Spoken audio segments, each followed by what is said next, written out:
Yeah, yeah. Yeah, yeah, yeah. That's the way every day goes. Di sini saya akan menjelaskan materi di pertemuan pertama yang berisi tentang negara, administrasi negara, dan SAN atau sistem administrasi negara. Yang pertama itu ada negara. Jadi menurut Kamus Besar Bahasa Indonesia atau KBBI, negara adalah sebuah organisasi dalam suatu wilayah yang mempunyai kekuasaan tertinggi yang sah dan ditaati oleh rakyat. Sedangkan menurut Aristoteles, negara adalah persekutuan dari keluarga dan desa guna memperoleh hidup sebaik-baiknya. Selain itu, pengertian negara juga dapat ditinjau dari 4 sudut. Yang pertama ada negara sebagai organisasi kekuasaan. Di sini menjelaskan bahwa negara adalah alat masyarakat yang mempunyai kekuasaan untuk mengatur hubungan antara manusia dalam masyarakat tersebut. Yang kedua ada negara sebagai organisasi politik, di mana negara adalah asosiasi yang berfungsi memelihara ketertiban dalam masyarakat berdasarkan sistem hukum yang diselenggarakan oleh suatu pemerintah yang diberi kekuasaan yang memaksa. Dari sudut organisasi politik, negara merupakan integrasi dari kekuasaan politik atau merupakan organisasi pokok dari kekuasaan politik. Yang ketiga ada negara sebagai organisasi kesusilaan, di mana negara merupakan penjelmaan dari keseluruhan individu. Menurut Friedrich Hegel, negara adalah suatu organisasi kesusilaan yang timbul sebagai sintesa antara kemerdekaan universal dengan kemerdekaan individu. Dan yang terakhir ada negara sebagai integrasi antara pemerintah dan rakyat. Di sini dijelaskan bahwa negara sebagai kesatuan bangsa, individu dianggap sebagai bagian integral negara yang memiliki kedudukan dan fungsi untuk menjalankan negara. Selanjutnya ada teori tujuan negara menurut Lord Sang. Jadi, menurut Lord Sang, tujuan utama dari sebuah negara adalah untuk mencapai kekuatan dan kekayaan nasional melalui kontrol ketat oleh pemerintahan, di mana pemerintah akan berkuasa penuh terhadap rakyat dengan cara melemahkan dan membodohi rakyat. Lord Sang juga berpendapat bahwa setiap negara selalu memiliki dua subjek yang saling berhadapan dan saling bertentangan, yaitu pemerintah dan rakyat. Artinya, jika rakyat kuat, kaya, dan pintar, maka negara akan lemah. Sedangkan jika rakyat lemah, bodoh, dan miskin, maka negara akan kuat. Selanjutnya ada teori tujuan negara menurut Immanuel Kant. Menurut Immanuel Kant, negara bertujuan untuk melindungi hak-hak manusia, menjamin kebebasan moral, dan menciptakan perdamaian. Karena menurutnya, manusia dilahirkan sederajat, dan segala kehendak serta kemauan dalam masyarakat negara harus melalui dan didasarkan dengan undang-undang. Di video ini saya akan menjelaskan materi kedua, yaitu sistem administrasi negara. Apa itu sistem administrasi negara? Sistem administrasi negara adalah keseluruhan penyelenggaraan urusan negara yang memanfaatkan dan mendayagunakan segala kemampuan aparatur negara serta segenap dana dan daya yang ada demi tercapainya tujuan nasional suatu bangsa. Administrasi atau sistem administrasi negara sangat dipengaruhi oleh lingkungan dan faktor-faktor conditioning lainnya. Oleh karena itu, setiap negara memiliki sistem administrasi sendiri yang unik dan berbeda satu sama lain. Lalu konsep sistem.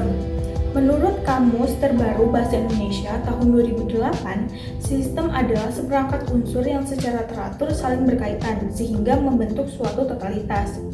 Sementara itu, menurut Cass pada tahun 1972, mendefinisikan sistem sebagai sekumpulan elemen atau komponen yang saling berinteraksi dan bekerja bersama untuk mencapai suatu tujuan.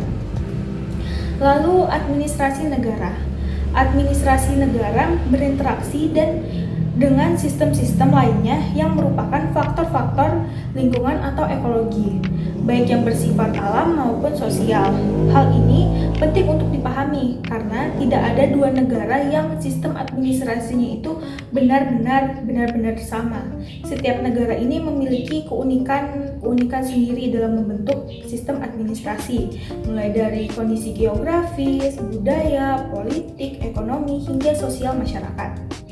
Lalu ada komponen sistem.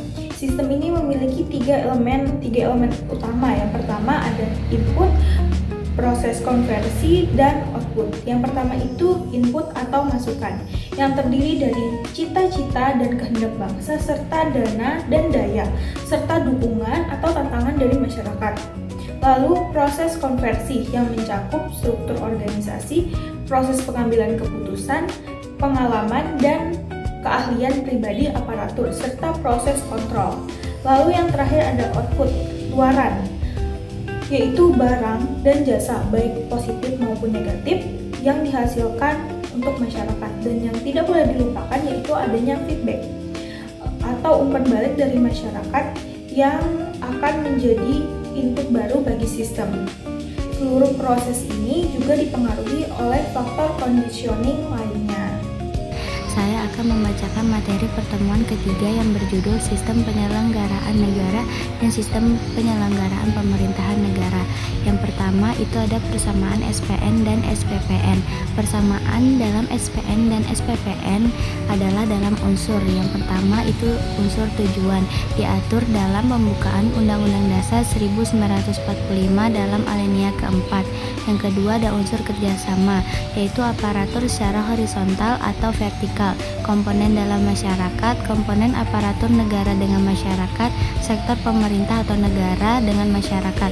Yang ketiga ada unsur sarana, semua dana dan daya yang tersedia secara nasional baik milik pemerintah maupun milik masyarakat.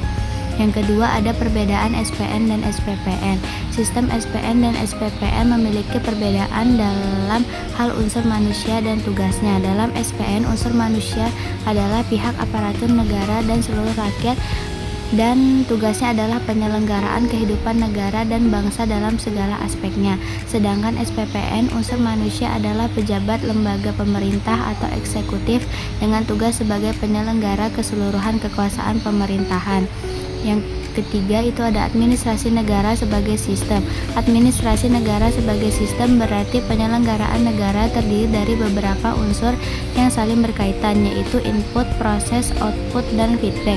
Input meliputi cita-cita dan kehendak bangsa, sumber daya, serta dukungan atau tantangan yang ada.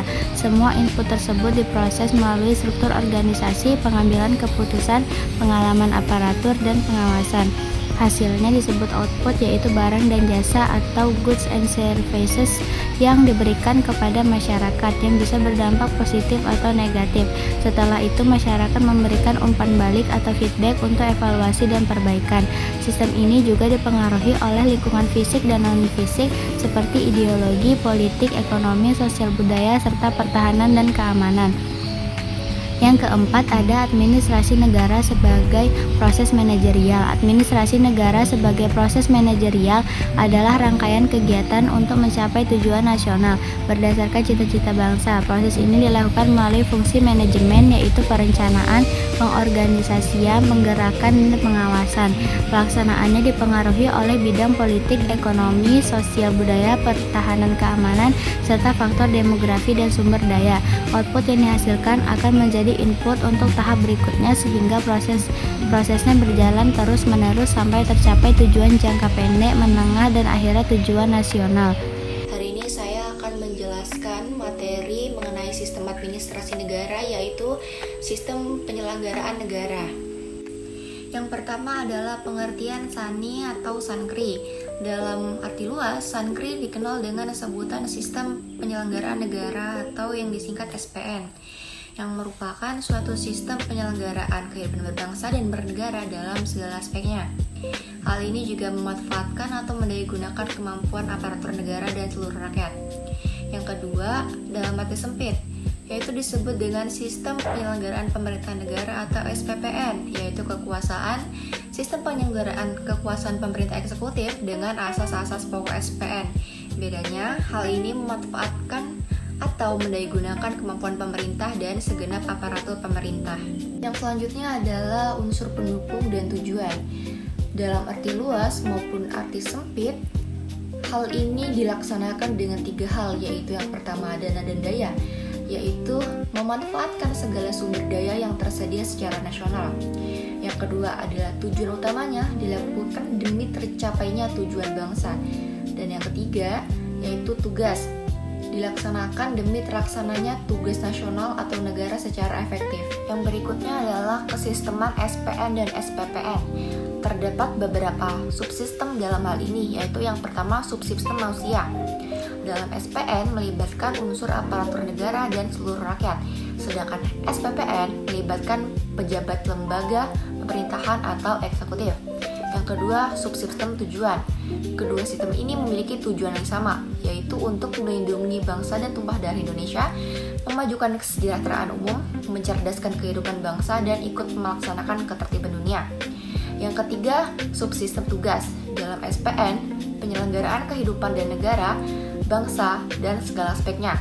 Sedangkan SPPN menyelenggarakan keseluruhan kekuasaan pemerintahan. Subsistem yang keempat yaitu kerjasama. Kerjasama sistem ini mencakup beberapa dimensi. Yang pertama, aparatur secara horizontal maupun vertikal. Yang kedua, antar komponen dan masyarakat. Yang ketiga, komponen aparatur negara dalam masyarakat. Yang keempat, sektor pemerintah atau negara dengan masyarakat. Dan subsistem yang terakhir adalah sarana, yaitu menggunakan semua dana dan daya yang tersedia secara nasional, baik yang dimiliki oleh pemerintah maupun yang dimiliki masyarakat. Di sini saya akan menjelaskan materi yang keempat, yaitu mengenai Sistem Administrasi Negara Republik Indonesia atau yang biasa disebut dengan SANRI. SANRI adalah administrasi negara sebagai sistem yang dipraktikkan untuk mendukung penyelenggaraan Negara Kesatuan Republik Indonesia atau yang biasa disebut dengan NKRI, agar upaya bangsa Indonesia dalam mewujudkan cita-cita dan tujuan negara dapat terlaksana secara berdaya guna dan berhasil guna. Artinya, SANRI menjadi pedoman dalam pelaksanaan pemerintahan agar semua proses administrasi negara berjalan efektif dan efisien demi tercapainya tujuan yang nasional.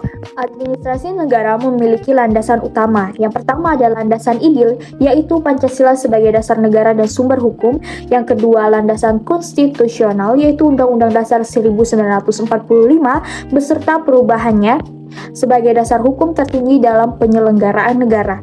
Yang ketiga ada landasan konstitusional seperti Undang-Undang Nomor 25 Tahun 2004 tentang Sistem Perencanaan Pembangunan Nasional dan Perpres Nomor 7 Tahun 2005 tentang RPJM Nasional yang mengatur perencanaan pembangunan. Yang keempat ada peraturan perundang-undangan lain yang menjamin kepastian hukum dan perlindungan bagi aparatur serta masyarakat. Sistem administrasi negara juga mencakup asas penyelenggaraan negara, yaitu meliputi kepastian hukum, tertib penyelenggaraan negara, kepentingan umum, keterbukaan, proporsionalitas, profesionalitas, dan akuntabilitas. Semua asas ini bertujuan agar pemerintah berjalan adil, transparan, dan dapat dipertanggungjawabkan kepada rakyat. Yang terakhir ada asas pemerintahan yang baik. Berdasarkan Undang-Undang Nomor 30 Tahun 2014, asas pemerintahan yang baik meliputi kepastian hukum, kemanfaatan, ketidakberpihakan, kecermatan, tidak menyalahgunakan kewenangan, keterbukaan, kepentingan umum, dan terakhir ada asas pemerintahan yang baik. Berdasarkan Undang-Undang Nomor 30 Tahun 2014, asas pemerintahan yang baik meliputi kepastian hukum, kemanfaatan, ketidakberpihakan, kecermatan, tidak menyalahgunakan kewenangan, keterbukaan, kepentingan umum, dan pelayanan yang baik. Asas ini menjadi pedoman agar pemerintah bekerja sesuai hukum, adil, dan mengutamakan kesejahteraan masyarakat. Sekian penjelasan dari saya. Wassalamualaikum warahmatullahi wabarakatuh.